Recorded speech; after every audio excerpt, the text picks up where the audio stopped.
Hey, hi. Welcome to Someone Else's Movie, the original podcast where an actor, writer, director, or nebulous industry figure gives a little love to a movie they didn't make. I'm Norm Wilner. I'm an arts programmer and cultural critic in Toronto, and this is the other thing I do. My guest this week is Daniel Robbins, a writer and director whose credits include Pledge, Uncaged, and Citizen Wiener, all made with his longtime collaborator, Zach Wiener. Their latest is Bad Shabbos, a comedy starring John Bass and Megan Leathers as an interfaith couple bringing her Catholic parents to his Jewish parents' home for Friday night dinner, only to find that the clash of cultures is the least of their problems. With a cast that includes Kira Sedgwick, David Paymer, Method Man, Milana Weintraub, Catherine Curtin, and John Bedford Lloyd, and an Upper West Side specificity that amplifies both the setting and the comedy, it's a movie that has something for everyone. Mostly anxiety. And Daniel picked another film that has something for everyone, To Be or Not to Be, Ernst Lubitsch's pitch black 1942 farce about an especially egotistical Warsaw theater troupe that find themselves with a chance to thwart a Nazi plan to pick off the Polish resistance in its infancy, assuming they can put their petty resentments and jealousies aside for a few hours. Starring Jack Benny and Carole Lombard as a long-married, long-suffering couple, and Robert Stack as the young aviator whose interest in Lombard is only one of many complications, it's a brilliantly structured comedy that never, ever lets us forget how much is at risk in every scene. And making it look easy, that's the hard part. This is Someone Else's Movie. When you're going through film history, you feel like you have to watch old movies. And for me, who has a shorter attention span, I honestly struggle to watch a lot of them, especially comedies, where I'll go back and look at a comedy that's considered a classic. I was like, this didn't even make me laugh. Like, I guess there's like a clever line here or there. And I saw It to Be or Not to Be, and it just like shook me. And I was like, this is like, if this came out today, it would be a hit movie. Like, it was so funny, so sharp, so relevant. And it connects, I mean, as a Jewish person, it connects to World War II and dealing with the Holocaust. I was like, wow, so this was probably made in the 50s or 60s. It was made in 1942, which is as World War II was going on. I was like, the balls on this guy to make such a clever, light, hilarious movie about World War II and Hitler while the war is going on. Like, I can't imagine the pushback he got. And yet the movie's like the most brilliant thing I've seen. It's remarkable. It was actually shot in 41, right? Just before the Americans entered the war, but it was held for a while. Weirdly, I think the similar situation happened with Casablanca, and that was what I kept thinking of rewatching it this time through. It had been a while, so I put the disc in and watched it, and it's just like, oh my God, I had forgotten. I think I'm pretty sure there are more swastikas in this film than there are in Casablanca certainly, but even like we just happened to rewatch The Dirty Dozen last month. This has more Nazis than that one did.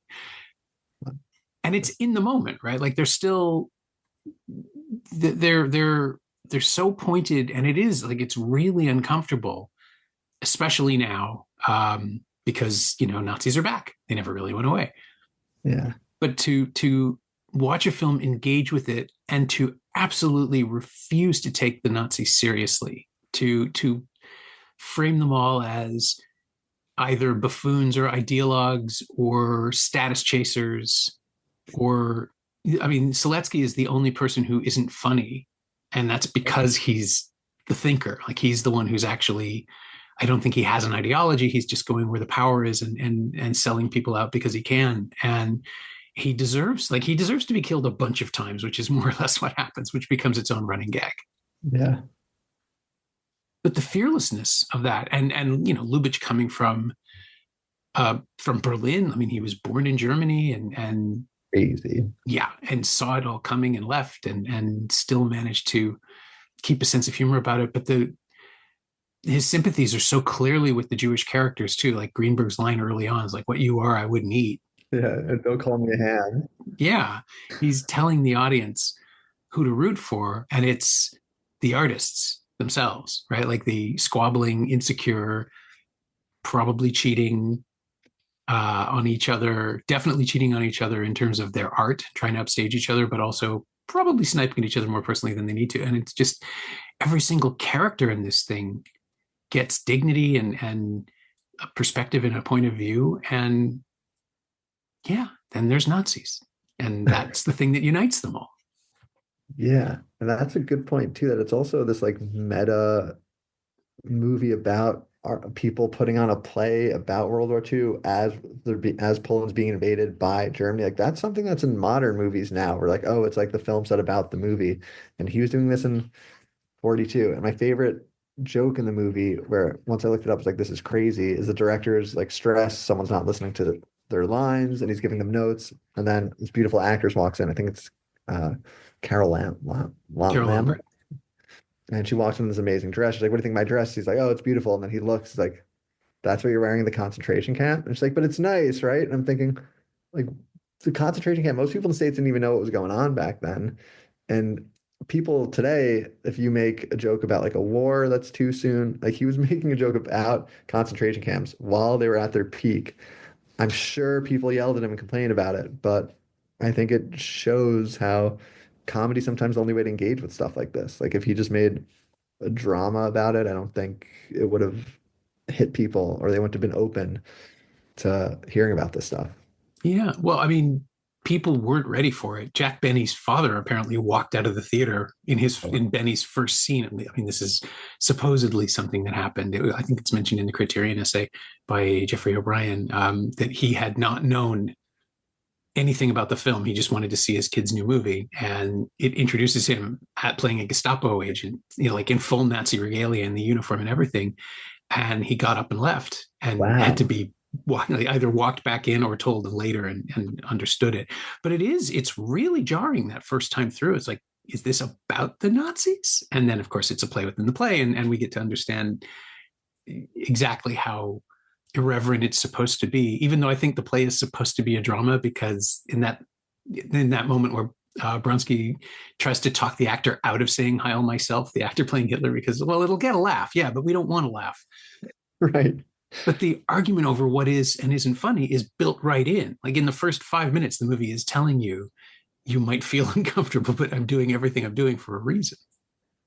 Yeah, and that's brilliant too, because when like the joke is everyone keeps saying Heil Hitler, Heil Hitler, Heil Hitler, and then Hitler walks in and he goes Heil myself, and I laughed watching it, everyone laughed watching it, and the director says, no, we don't want to laugh there, and the guy says, look at the laugh, like yeah, it just did with me, like it's working.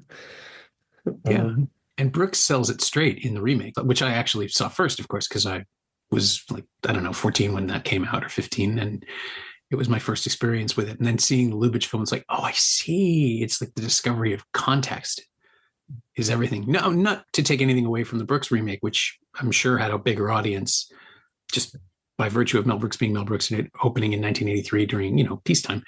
But it's a much broader salute to what Lubitsch is doing. I mean, Lubitsch is doing this, in tap shoes, just sort of dancing elegantly above everything and letting Benny and Lombard just play off each other. Like Carole Lombard didn't even get to live to see the film's release. She died in a plane crash before it opened. oh And wow. she's so effortlessly good at channeling the blitheness and then opening the trapdoor and just showing you where all of her emotions are in the scenes where she's pretending to seduce Seletsky. She's Yeah, trying not to throw up. Like it's right. funny, but it's a beautiful performance. And Benny, like Jack Benny, I grew up listening to his radio shows on old records and tapes in my high school library. And his timing is incredible, but you just don't appreciate how much of a slow burn he can do with his eyes alone. I mean, this is a guy who is famous for radio and he has incredible physical timing. Unbelievable. It must have Yeah, been so frustrating not to be able to do that on stage, like for the audience with a radio show. yeah, you're right. I didn't even consider that. And he's like brilliant in the movie to be so funny and so real is like the hardest thing to hit. Um, and the movie hits it and the actors hit it consistently. Um, like Jack Benny, he's playing this like actor who's like kind of insecure and like he's supposed to be great and like he always tries to like hype himself up. And yeah, I don't know. I don't know how he does it. Like he has the big joke of he's playing a character, a concentrate like Air General Earhart, Yeah. and someone says concentration camp, they calls him concentration camp Earhart. He goes, so they call me concentration camp Earhart, and he's like so Latin. Everyone's like, that's not how he'd react. And then you fast forward like 45 minutes, and then he meets the actual guy, and he tells him, they call you concentration camp Earhart. And he says, so they call me concentration camp Earhart. And his eyes, like he doesn't move his face, and he's under a mask, but you can see how excited he is. And he doesn't overdo it. And it just like cracks me up. Yeah. Well, and he throws away the reaction, right? It's like, I thought you'd say that. Yeah, It's right. just so elegant. There's God, yeah, no, it's what was I going to say? The pieces, the callbacks, the rhythms of it are exceptional. Like there are so many things that are just left dangling and then become almost melancholy, and jokes about how all we get to do is carry spears, and then someone with the same, like, that's Bronsky, the actor who plays Hitler. Bronsky's not the director. I always mix that up. But then later on, he and Greenberg are walking along, and they're like, "Well, someday you'll carry a spear again," and it's just a great little moment that also sets up Greenberg wanting to play Shylock a number of times, and then to have that scene at the very end where he gets to do the monologue, and it's a play within a play, it's a fake within a truth within a fake out. All of these pieces are just flapping at you, like flags waving, I'm trying to figure out how to describe this, because it's really it's it's it's almost impossible to imagine someone writing this, right? Like, to see it and experience it, that's easy. It's there, it's finished. But one of the things I always ask people when I'm interviewing them about their movies is, when did you know this would work? Like, at what point did this become a project you could do? What was it, just a moment of inspiration? Or were you halfway through a draft, something like that?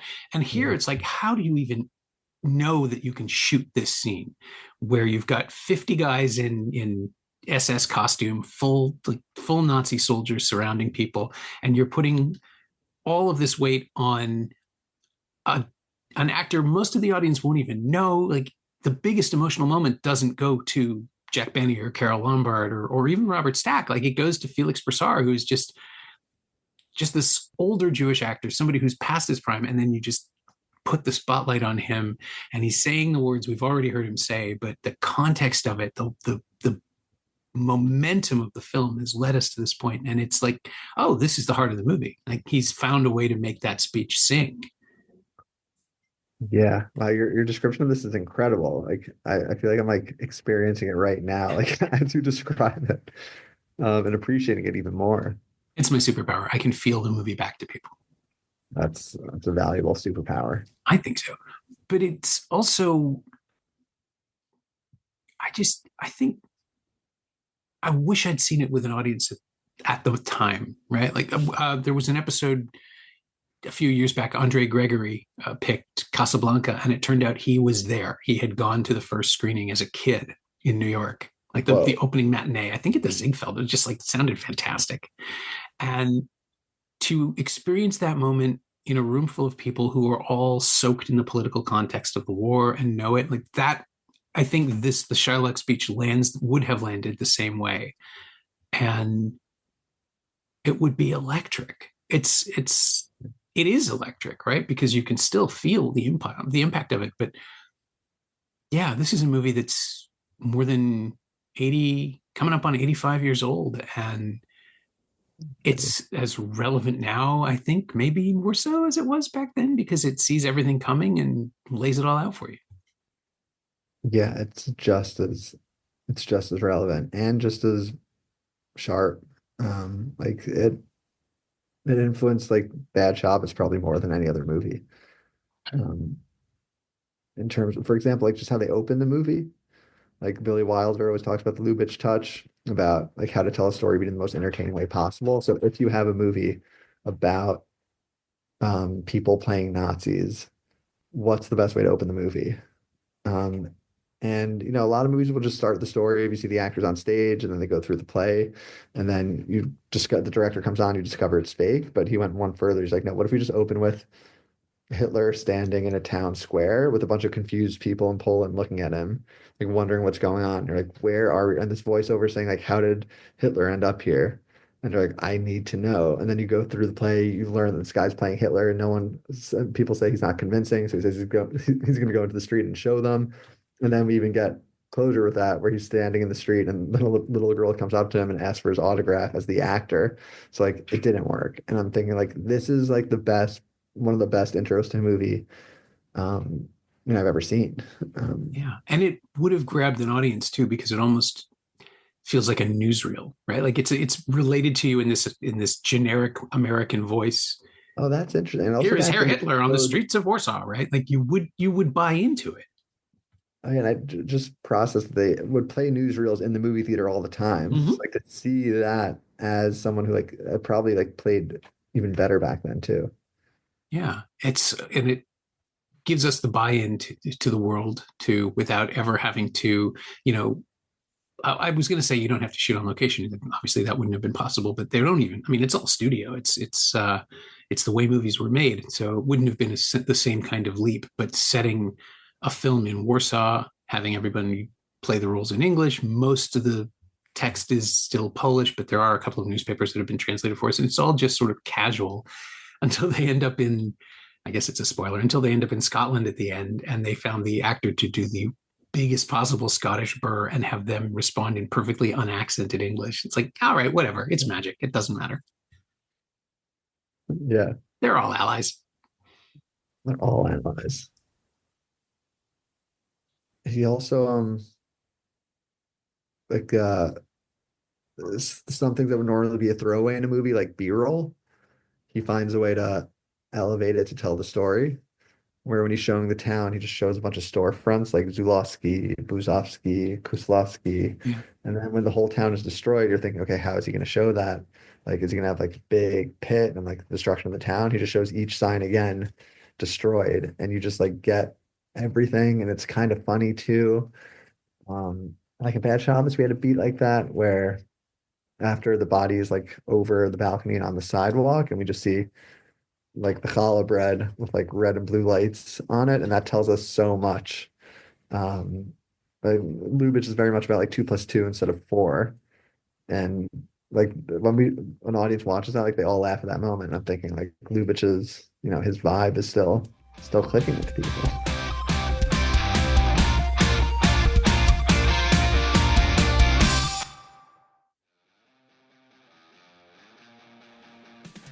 Hey, it's Norm interrupting my own show to bring you up to speed on Shiny Things, my newsletter about physical media, culture, and the odd streaming project.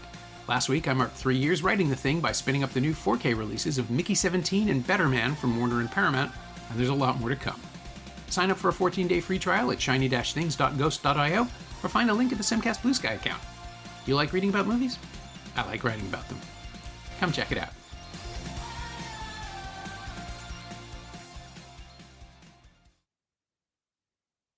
It's funny. I was thinking more about Billy Wilder with Bad Shabbos, just because people Darker. trapped in space with each other seemed to be his thing. But of course, he got it from Lubitsch, right? Like the DNA goes further back. The sense of being swept up in something that you can't control in your own home, or in the movies, in To Be or Not to Be's case, it's in your own theater. But when they redress the theater as a German occupation office, and then people just keep going out into the seats to have little confabs as though you couldn't hear it from the other side of the door. It's absurd and obscene, right? Because it's the Nazis infecting the art that these people are fighting for. But you move that to a situation where everybody's trapped in their own family.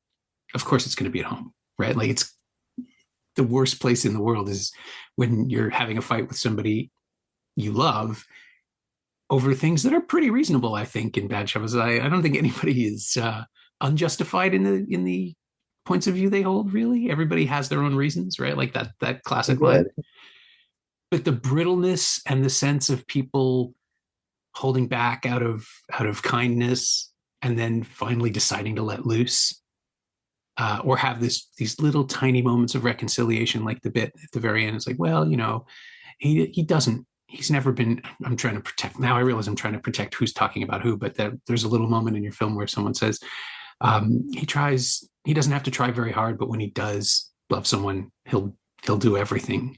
He won't. He'll go to the ends of the earth. Those little moments where you have to pay someone a compliment, but your relationship is such that it pisses you off that you have to do it. That's Jack Benny sniping at Carole Lombard. That's the, I'd be content to be to be recognized as the father. That stuff. Yeah, well, that's a good point. I never even thought about that parallel. But you're right. Milana plays that so well. Where the whole Yeah. movie she's attacking her brothers, and then in this moment she has to like try to do him a favor to save his relationship. And as much as siblings might fight, they're always going to have each other's back. Yeah. It's sweet. It's sweet and it's grudging. And it's just like, I mean, admittedly, I'm also from a middle class conservative Jewish upbringing, so I recognized all of the rhythms, including I like the challah to be cut into cubes, like little things like that just rhythms that develop inside of a family and that you recognize. And yeah, sorry, my whole brain is screaming at me. Don't say anything about the movie. Oh, you Don't could believe. say anything. If someone, I Listeners believe aren't in going to know. I spoilers. don't want to spoil the jokes for them. But your sense of the sense of timing and the way that a crisis can escalate into farce as easily as into tragedy. That's what I'm thinking about in terms of To Be or Not to Be, where it never loses sight of the reality that if these people fuck up, they're dead. Like everybody has guns. The Nazis have guns. The actors have a couple.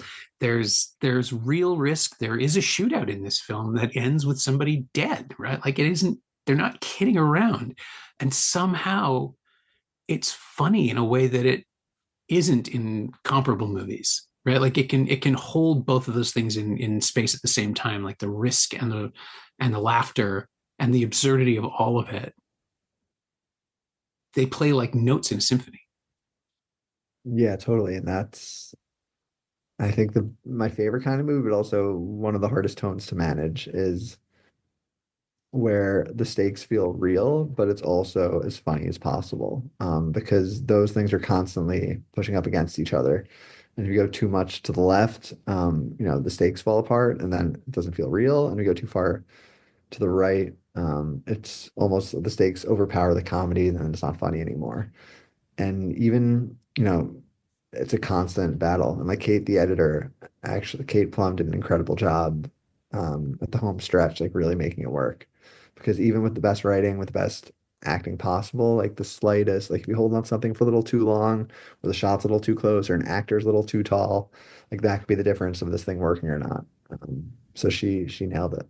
Yeah, I was wondering about that. How much of a spectrum are you working on when you're shooting? Do you cut? Do you have like fun wider do you let actors go broader in certain takes? Do you try it both ways, or do you always have to maintain a tone on set?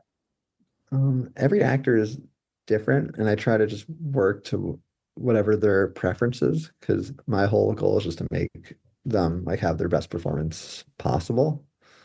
But the general approach with the actors is you do a take where you do the script, maybe we try a couple notes, try a different way, and then once we feel like we have it, we could just play and just try different lines and see if anything comes. And then like John Bass, who's the lead guy, he told me that he kind of like the only note he needs is like one, two, or three.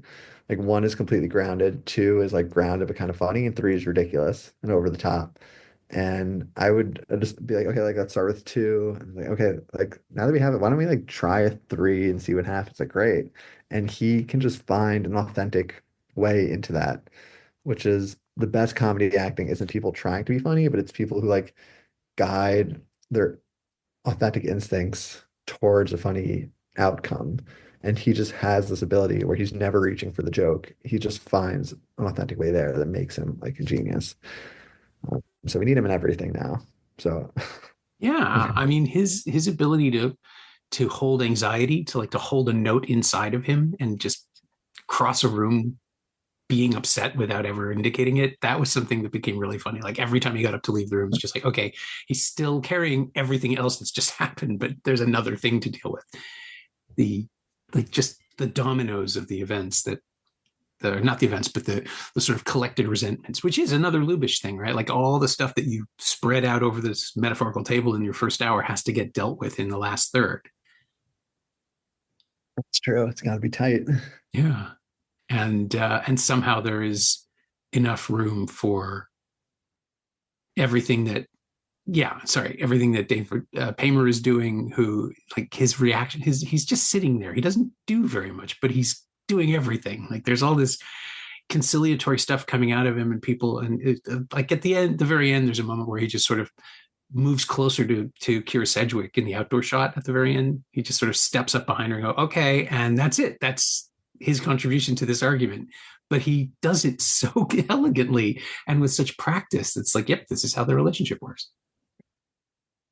Yeah, his him and Kira's dynamic was unbelievable. I again, like, I don't think we could have found better actors for any of these roles. And they actually worked together on a movie a while ago called Hearts and Souls, Oh my God, of course they which, did. yeah, you're I so love I that thought it'd movie. be funny. I bought a shirt of Hearts and Souls and I wore it to set, thinking like this would be this funny thing for them. And then Kira's like, why are you wearing that? I was like, you and David are in the movie. She's like, oh, right. And I'm thinking, oh, right, she does a million movies. And then David Payne like didn't even bring it up. And then at the end of the day, I was like, you notice my shirt? He's like, yeah, I was wondering, why do you even have that? I was like, I guess this. And John Bass was like laughing out loud. Like, here I was thinking I would do this clever thing and nobody cared. Oh my God. And again, that is a movie that I would love to get a little more recognition. It's people should see Heart and Souls. People should look this up. It's got to be on Peacock at this point. I'm kind of surprised no one's tried to do a 6 episode series about all the ghosts. Yeah, that is a very like almost like 90s idea where it's like this high concept that's like executed like pretty well. And people just have such warm memories of the movie. Yeah, it's uh, now my brain is trying to connect Heart and Souls to Lubitsch, and I think that's a stretch. But it does have a bunch of eccentric people running around getting in each other's way. It's just that most of them can't see each other. Yeah, so that's a good point. Yeah, you could. Yeah, I don't got anything for that. No, it's fine. This is how my brain works. I just keep trying to connect stuff. Uh, we were talking earlier about the reception that it would have had at the time, and Wikipedia conveniently has a whole section on how people didn't like it at the time. Bosley Crowther, the New York Times, said that the air raid sequence was too harsh. And the Philadelphia Inquirer said it was a callous, tasteless effort to find fun in the bombing of Warsaw. And later, this one fascinates me. In 1943, the critic Mildred Martin reviewed another of Lubitsch's films in the Philadelphia Inquirer, which I'm assuming would have been Heaven Can Wait at the time, and referred derogatively to his German birth and his comedy about Nazis in Poland. And Lubitsch wrote an open letter saying, what was it here? It can be argued if the tragedy of Poland, realistically portrayed as in To Be or Not to Be, can be merged with satire. I believe it can be, and so did the audience, which I observed during a screening, but this is a matter of debate, and everyone is entitled to his point of view.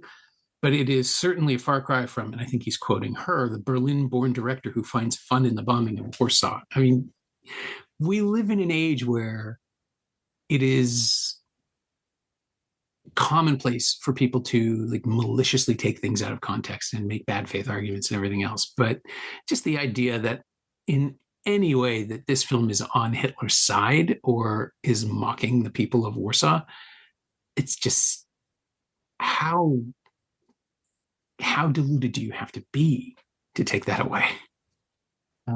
Yeah, I love it. Like, of course, with Bad Shabbos, after October 7th, people think, maybe we shouldn't be making a comedy with Jews from both sides. Jewish people think it's too sensitive, and non-Jews think, there's controversy, don't touch it.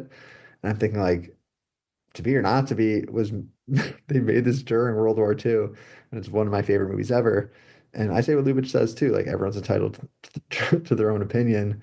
And sometimes I add, like, even if they're wrong, because we've had like overwhelming, like people are laughing out loud, loving it, and they're left with this positive, loving feeling towards Jewish people and towards their own families, even if, they have no affiliation. Like we've had screenings with zero Jews in it, and it was like off the wall laughter. We've had fully Jewish screenings, like off the wall laughter. But, there are a couple people who have said they're responsible to make a comedy about Jews around October 7th. We've had someone else say the Jewish characters in the movie do questionable things. And now this is going to lead to more anti-Semitism. How dare you? This is like completely insensitive. And I think it's nice because their heart is in the right place because they care about Jewish people, but it's just a disconnect from how people engage with art. Where an example I can think of in my personal life is I've watched The Sopranos. I feel like it made me like Italian people more. They do horrific, horrific things in there. And I think it's because when people watch art or read a book, it's so much about feeling connected to the characters and like you can understand them. And I feel like the people who watch our movie, they hang out these Jewish characters for 90 minutes. And by the end of it, they just feel like a warmth towards them, the same way I feel watching my Big Fat Greek Wedding or, a specific indie movie from another country. And people don't watch movies as lawyers saying, oh my God, that character did something bad. Like the whole people must be shitty. So I get like the logic behind that thought, but I think it's just, delusional and not how things work. Um, I mean, that's a harsh sentence, but I've just been to so many screenings, and especially with all my films, I test them relentlessly. So I just know how these things play with different crowds. Um, so I even tried talking to one person who had these views to see like what would happen. And I like heard her out, and then I explained like the perspective and how people engage, and I was asking if there's any evidence that would change her mind, and it seemed like a light bulb went off and she changed her mind. And then I even said the Sopranos analogy, like the Sopranos people like them more, and she takes a long pause and she goes, "Well, the world isn't trying to wipe the Italians off the map." And I was like, "Okay, well, I'm not going to assume anything." But it was still a friendly conversation. So, we do what we can. That's good. I mean, the idea that something can contribute to anti-Semitism doesn't need any help. Like it's doing great. If anti-Semitism walking into Bad Shabbos, then we've already won something. I mean, you've got him sitting quietly for 90 minutes. That's something. Yeah, that's a good point. It's an argument that I'm constantly hearing from my own family, right? Like the whole good for the Jews thing, the idea that something All right, will that's a always be question. taken as representational, no matter how it's presented. And from, by the same token, we screened No Other Land at TIFF, and I got a little pushback from my family about that. And I said, well, you haven't seen it. I have. And it's the kind of thing we should be putting out there because it's a documentary. It's about the situation as it stands right now. Bad Shabbos, I think, is a little more abstracted, right? Like these are comic situational characters in a world that isn't really responsible for grappling with current events other than the stuff that they're aware of that they carry behind them. Like there's generational trauma and then there's an awareness of the immediate, but it's not about that. Is the idea that you cannot make a movie about Jewish characters who don't stop for 5 minutes and discuss Zionism, Um, like negatively, specifically at this point? what's funny is like, well, a big plot line is the IDF in our movie. Yep. And this was before October 7th. And after, I mean, alarm bells go off. Like it's one of the more inflammatory things that you can say at a table that will start people shouting at each other. And here we have this loving family comedy where it's a plot line of this brother trying to join the IDF. So my first thought was we're screwed. And then my second thought was for a comedy to work, you have to be on the line of what's okay and what's not. And you can't sanitize it too much, otherwise you lose your bite. And we came up with the character based on I had friends in high school who wanted to join the IDF, and we just made an extreme version of that. And the goal is to show an authentic Upper West Side family, and this is a part of it. And I'm sure some people will complain and think that we were on one side or another. But I knew that it was probably going to work just because it came from the right place. And the response has been mostly working for people. And we've had people on both sides. We've had people who are very pro-Israel complain about it, and we've had people who are very pro-Palestine complain about it. We've also had people who are very pro-Palestine that loved it because they found like a certain message in it and how we dealt with it. We had people who were pro-Israel that loved it because they found a certain message in how we dealt with it. So, if you can't follow public opinion there because it's truly all over the map. Yeah, I mean that's fascinating too. That people feel that that character is endorsing their point of view on either side because Yeah, that was incredible because I mean I could like explain like they're like for example the people who like love the IDF like love the depiction in the movie because the family talks about it like it's this like noble organization that is like something worth trying to get into, and like that's his goal. And then the people who are very pro-Palestine and like hate the IDF. I also think it's not a good binary. Like most people I've talked to are pro-Israel and pro-Palestine, and they just want as little death as possible. So it's really more maybe like pro-Israel and I don't want to get like too much in the weeds, but the people who are very anti the IDF, they my friend had a read, which was that this IDF obsessed person accidentally kills someone and tries to get away with it. He's like, this is exactly how I'm feeling. It's like that's hilarious that it's working for both of you. Oh, wow. We hit this middle ground that That's great. it seems to be clicking. It felt to me like the movie has a read on him itself, just the way that the character is written and certain choices, like just having him immediately be challenged, like you don't even speak the language, and having him reply with, I know the Aleph bet, which is so clearly phonetic. He does not understand that word. That's another argument that I had with people is like, if a character expresses a controversial view, and I'm thinking like, if the character is not a sane, like, this rational, sane person, like, what do you care? Like, it's clearly not the filmmaker's view. It's just like this character expressing a view. Oh yeah, depiction's not endorsement, especially in a comedy. Yeah, depiction's not endorsement. That's a good line. I'm going to say that at the next Q&A. Thank you. My thanks to Daniel Robbins, whose new comedy Bad Shabbos is now playing in select U.S. theaters and opening in Toronto and Vancouver this Thursday, May 22nd. Thanks also to Winnie Wong. She knows what she did. You can find Daniel on Instagram at DanRob11, DANROBB11, and you can find To Be or Not to Be on Blu-ray and DVD in the Criterion Collection.